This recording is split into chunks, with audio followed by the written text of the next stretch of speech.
नमस्कार, बहुत स्वागत है आपका। इंडिया टीवी देख रहे हैं आप। आपके साथ मैं हूं प्राची पाराशर। सरयू के तट से ये अखंड कवरेज लगातार जारी है। मेरे राम आए हैं और प्रभु श्री राम के स्वागत के लिए अयोध्या पूरी तरीके से तैयार हो रही है। अयोध्या धाम की रौनक दिन ब दिन बढ़ती हुई नजर आ रही है। त्रेता युग वाली अयोध्या की झलक आज आप कलयुग में अयोध्या धाम में आकर देख सकते हैं।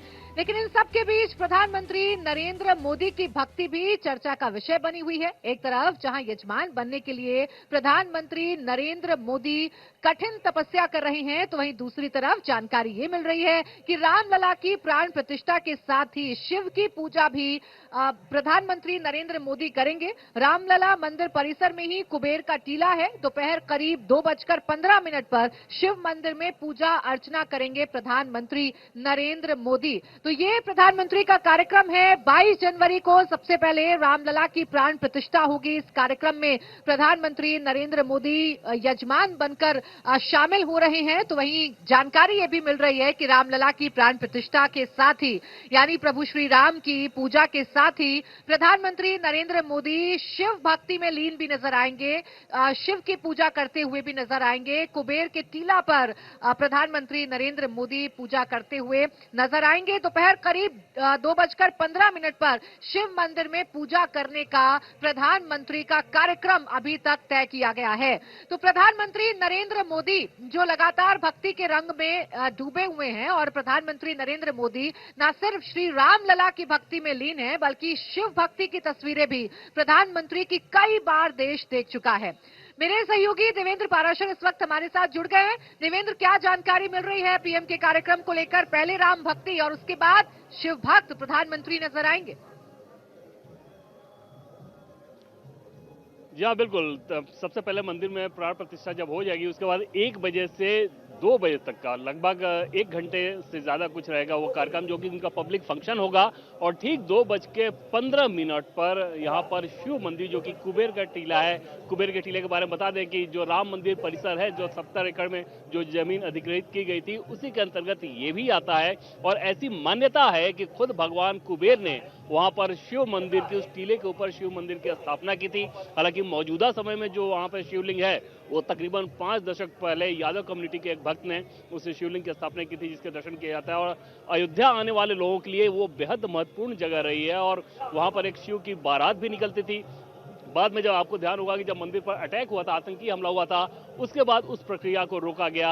अब प्रधानमंत्री नरेंद्र मोदी जब अयोध्या में रामलला की मंदिर में मूर्ति की प्राण प्रतिष्ठा करेंगे, उसके बाद पब्लिक फंक्शन के ठीक बाद 2:15 पर शिव मंदिर भी जाएंगे। और हम सब जानते हैं कि किस प्रकार से रामेश्वर में भी भगवान राम ने भगवान शिव की आराधना की थी। तो उसी परंपरा के तहत समझा जा सकता है कि जब भी राम की पूजा होती है, शिव की पूजा जरूर होती है।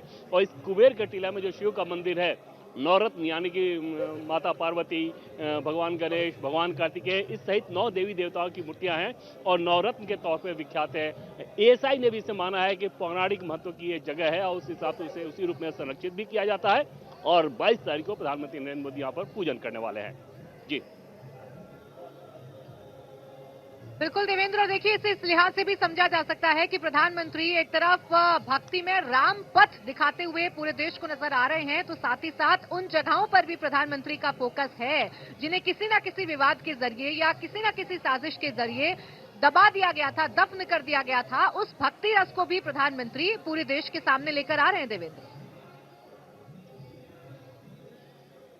अब बिल्कुल प्राची, इसमें देखें तो पीएम मोदी का जो विजन है वो हमेशा से इस बात को लेकर रहता है कि वो आपकी जो सांस्कृतिक विरासत है, उस सांस्कृतिक विरासत को कैसे सहेजना है और उसके ठीक साथ साथ आपको डेवलपमेंट यानी कि इकोनॉमिक एस्पेक्ट भी उसको जोड़ देना है। प्रधानमंत्री नरेंद्र मोदी के ऐसे किसी भी प्रोजेक्ट को उठाकर आप देखें तो आपको इन्हीं दोनों बिंदुओं के इर्द गिर्द वो पूरा कंसेप्ट समझ में आएगा कि वो एक सांस्कृतिक विरासत को सहेजने की प्रक्रिया रहती है और उस सहेजने की प्रक्रिया में आधुनिक समय के हिसाब से उसका ओवरऑल डेवलपमेंट करके इकोनॉमिक एस्पेक्ट कैसे जोड़ दिया जाए, इसकी एक कोशिश रहती है। और उसी के तहत इस पूरे अयोध्या की जो परिकल्पना की गई है, आज अगर आप अयोध्या आएँ और पूरी दुनिया से जो श्रद्धालु वहाँ पर देख रहे हैं, उनको समझ में आएगा कि अयोध्या के बारे में पीएम मोदी का विजन कितना विशालकाय, कितना मल्टी डायमेंशनल रहा है। ये सिर्फ एक मंदिर से संबंधित नहीं है, ये सिर्फ एक आस्था से संबंधित लोगों के लिए नहीं है, बल्कि एक भारत श्रेष्ठ भारत की जो परिकल्पना है अयोध्या उसका बहुत सटीक उदाहरण नजर आ रहा है और ये हर लेवल पे पीएम मोदी दिखा भी रहे हैं।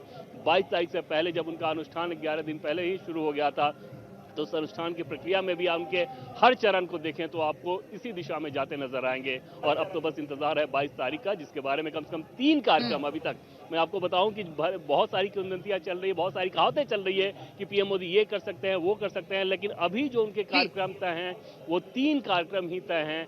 पहला मंदिर में प्राण प्रतिष्ठा, दूसरा पब्लिक फंक्शन और तीसरा शिव मंदिर में पूजन।